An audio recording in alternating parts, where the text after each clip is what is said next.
Go Sonic, go Sonic, go Sonic. Come on, get up there, go. Sometimes Sonic is just so slow. Well, hello and welcome back to Greg's Game Room. I hope this video finds you happy and healthy today. Now, I'm really excited because it's been a long time coming, but I've been wanting to do a video showing you guys how to modify your Sega Genesis Mini, and today is the day, so let's go ahead and get started. Okay, so the first thing that we're going to do, which is probably the easiest way to do this, is to just do a Google search for Project Lunar.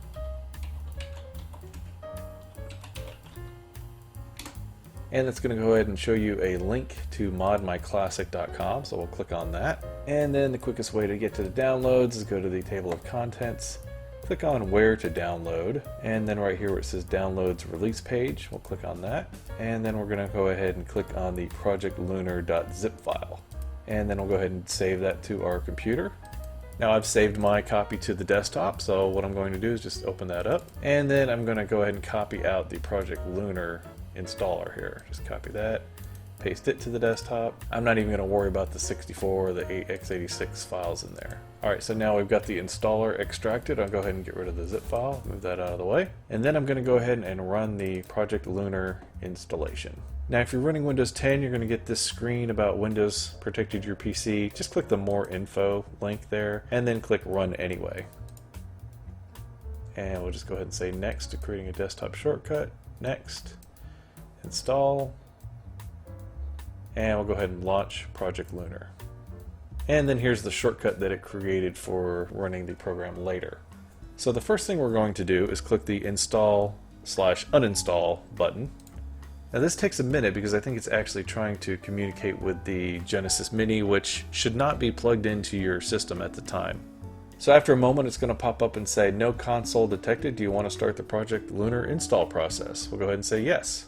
Would you like to open our interactive how-to help guide? I would suggest that you go ahead and go through that. It makes it a lot easier. Alright, so step 1, remove all the cables from your console, make sure it's not plugged in or turned on or anything. Go ahead and click next. So we're going to ensure that the power switch is in the on position. Hit next. And then we're going to hold down the reset button. And then we're going to go ahead and plug in our USB cable. Now keep in mind that this USB cable cannot be the default one that comes with the Genesis Mini, because all it includes is the power connection. It doesn't include any data connection at all, so you're going to have to get yourself another USB cable. And I'm actually using my PlayStation 4 cable that I use with the controllers, and that seems to work perfectly fine. So if you have one of those or any other USB cable, it should be good. Okay, so we're holding down the reset button. We've got our data/power cable plugged in. Now we're going to hit next. We're going to wait for the LED to flash off and on, and after that we'll go ahead and let go of the reset button. And it looks like from this screen that the process has started, so we'll just go ahead and sit back and wait. It takes about 10 minutes. Alright, it looks like it is completed successfully, so I'll go ahead and close this window, and then we're going to go to Open Game Manager. So we'll click on that. Now the first thing it's going to do is prompt you to do a backup of your Genesis console, just in case anything gets messed up, and we'll do that in just a moment. We're going to go ahead and click OK on that for now. But now it wants to do a quick sync just to see how much data is available on the Genesis console itself. So we'll go ahead and say yes. And now it's going to say that I have 114 megs of 170 free on the actual console itself internally. Now you think, well, sure, 114 megs, that's not a lot, and I'm going to go ahead and fill that up really quickly. Well, you don't really want to fill that up because this is also the space where your save games are stored. You probably want to leave yourself about, I would say about 50 megs free. So you really have about 64, 65 megs worth of free space on the actual console itself. Now you can hook up a separate flash drive and set it all up that way, but I'm just going to do it through the console because I like to have it all nice and neat that way. Alright, now let's do that backup that it suggested that we do earlier. We're going to go ahead and go up to Tools and Advanced and Export Backup. I'm just going to save mine in the default Project Lunar folder that it's created in my D drive. Go ahead and save that.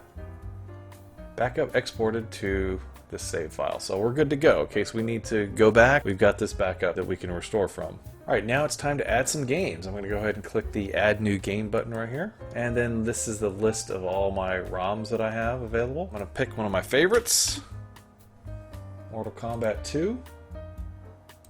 And then I'm going to change this scraper source to the Games DB. I was trying this screen scraper earlier and I was having trouble getting anything to come up, so I'm going to switch to the Games DB. And then I'm going to click Get Game Information. And then once you click Get Game Information, you're going to see a list of scraper matches. In this case, it's showing Mortal Kombat 2, the original Mortal Kombat, and 3. It's not really sure which one this one is, so I'm going to choose Mortal Kombat 2 for Sega Genesis here. And then we're going to click Add Game. And then boom, it shows up over here on the left sidebar. Alright, let's add another game. This is a game that I thought should really be on this system to begin with. It's kind of weird that it's not. Outrun. And I believe this is just the world version of Outrun, so go ahead and click that. Change that to the Games DB again. Get Game Information. And this is going to be Outrun for the Sega Genesis. And we'll click Add Game. Alright, let's pick another game. Let's pick Thunder Force 4, Games DB, Get Game Information. Now in this case, this is a European ROM, so I'm going to go ahead and just choose the Mega Drive version of this. Looks like we also have a Lightning Force one there, but we're just going to go with the Thunder Force 4 one here, which is what I know it as. And click Add Game, and now we got Thunder Force 4 right here. Let's add one more, and then we'll go ahead and test it out. Let's do a game called Growl. It's a fighting game by Taito. It's kind of a fun game. Kind of reminds me of Indiana Jones a little bit. Go ahead and choose the games database, Get Game Information, and we'll go with Growl for the Sega Genesis. Click Add Game, and boom, there we go. We got our 4 games. We got Growl, Mortal Kombat 2, Outrun, and Thunder Force 4. So now that we've done that, we'll go ahead and click the Sync button. Do we want to sync now? Yes. And now it's going to copy those games and files, everything that it needs, over to the actual Genesis Mini itself. Alright, once it's done, you can see that now I have 109 megs free, before when I had 114, so that's not too bad. I was able to fit 4 games in there for under 5 megs. Alright, so let's go ahead and take the Genesis over and try it out. Alright, so when it boots up, you're going to see this menu. It's going to come up with the RetroArch option first. Don't go there. Go over to the Project Lunar option, and we're going to choose Toggle Auto Boot. So we're going to hit Start on our controller, Start. That should make Project Lunar the default booting up when it starts up. So I'm going to go ahead and hit Settings here. And we'll see Toggle Splash Screen on Boot, off. We don't want that. Now, some people say you want to use this toggle higher CPU speed. I've just been leaving it alone. I figure I don't want to burn out my system any faster than I need to, so I'm just going to leave it the way it is. So now I hit Start, and are you sure you want to overwrite the old settings? Console will restart after saving. Yes. Alright, so now here we are in the interface. I can see we got Growl right there.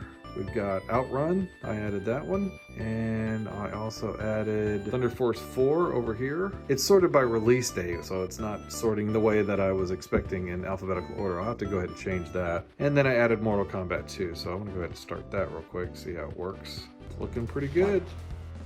Yes, now we're playing Mortal Kombat 2. Stop beating me up, Scorpion. Scorpion versus Scorpion. Leave me alone. Just go away. Just don't bother me. I'm not bothering you. Leave me alone. Aww. Alright, so before I go any further, I'm going to change the sort by A to Z. It's so much easier to find the games that you want when it's sorted by A to Z. Alright, so what was the next game that we're going to try? It's going to be Growl. You're going to always choose the guy who looks just like Indiana Jones. Okay, these guys walk in. She throws a grenade, blows everything up. All you have to do is duck. It's easy, just as easy as that. So I'm gonna pick up the sword. Yeah, how do you like the sword? Here, take that. Oh, you guys are just gonna hang out over there, huh? The bar's closed. Get out of here. Go. Who's got the whip? Oh, gun. Here we go. Give me the gun. Give me the gun. Oh. Hey, like the taste of lead. Alright, so I'm going to go ahead and save it now. Make sure that the save games actually work. Click Save. Save that spot right there. Hit OK. And then let's return to the main menu. We'll come back to this to make sure that the save worked. Again, I'm baffled why this was not originally on the Get ready. On the unit. makes no sense to me, but I don't know, maybe 42 games was too many for the mini, which I know is not true because I've already added 5 more games. Okay, keep going. Must go faster, must go faster, must go faster. Go, go, go, go, go. Ooh, man, that was close. Checkpoint. All right, so that is Outrun. Works pretty good. This is such a cool game. I've not spent a lot of time playing it, but just in a few moments now looking at it. Look how cool that is with the water going by and everything. That's so cool. The detailed mountains in the background. I've heard a few people say this should have been on the mini as well. Can I crash into the water? Ooh, whoa, that was close. It'd be great if there was something to shoot.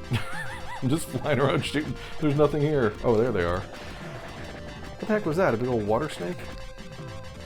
Alright, so Thunder Force 4 works great.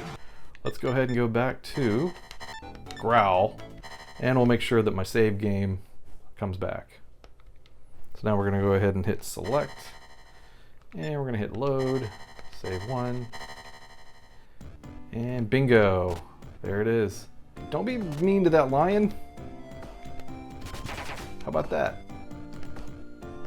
Kick this barrel. There you go. You want some more? Get up. I'm gonna take this bomb and I'm gonna throw it. Duck! I find it hilarious that he can duck literally on top of the bomb and it not affect him at all. Alright, so there's one more thing I wanted to show you. Down here there's also the Lunar boot menu and the Retro Arch menu. Let's go into the Lunar boot menu real quick. And you can see that takes you back to this original boot screen that we don't really want to go to by default. We're just going to go straight to the Project Lunar. So we're going to go back into that. All right, and now we're back into the Project Lunar settings. So all the games are here. If you want to add more games, just go ahead and take your Genesis, hook it back up to the computer, and add more games. Pretty easy.